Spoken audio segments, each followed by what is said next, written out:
Hey, so today I'm going to be gathering up some of the seeds from the stuff that I planted all year, and none of the procedures that I do in this video would I say are correct, or I don't know. Like, I just came up with it myself. I don't know if it's the right way of doing it or if it's the wrong way of doing it, but it's the way I've been doing it. So here I have a cup full of some peas. So I'm just going to strip these down. See, I let them grow on the vine until they dry out. And then you just crack them open and gather some seeds. And then I usually put my husks down into my biomaterial down there that I use for mulch and things like that.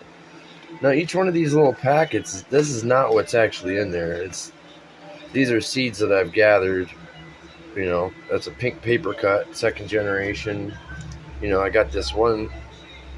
The seeds are so darn small that I just shoved the whole thing in this bottle, let it dry out, and then I put the cap on it.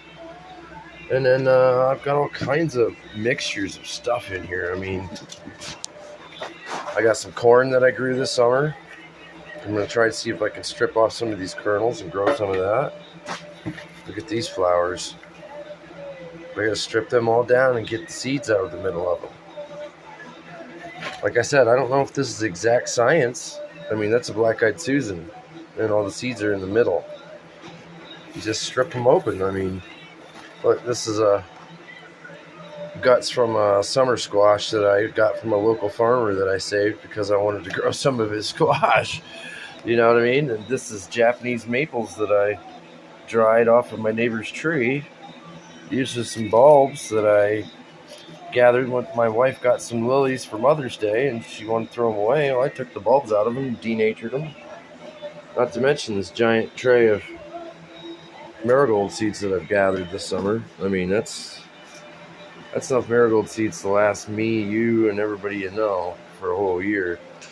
And it's growing all of this stuff that I got going on. Cucumbers, lettuce, tons of lettuce. I love basil and I love tomato. I'm not Italian, but I do like to cook Italian. We eat a lot of spaghetti. I still got my remaining 2 snapdragons. Now, this is the one that I had in the house in those little tiny Dixie cups. So I transplanted 2 of them into that, and it just took right off. This guy here is telling me he's had too much sun. See all that yellow? He's in too hot of a spot right there. But I'm hoping that putting this neighbor next to him will help tame it down a little bit.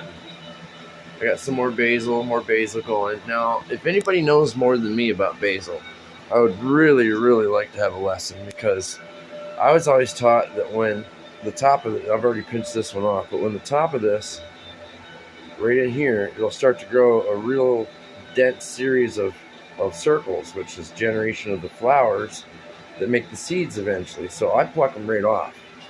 And I did that to this guy here like 6 months ago, and he branched out.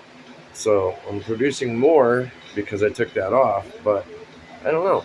Maybe there's something I could have done better, because this one here is just getting to the point where it's getting ready to. Now it's still producing flower or leaf. Now it's still producing leaf. And see, this one I already pinched off and it shooted out. That guy over there, I already pinched him off. See, if the top there is missing, shooted it out. So, I mean, somebody let me know. Am I doing it wrong? Because I wanna grow good basil, because obviously I'm growing a lot of it.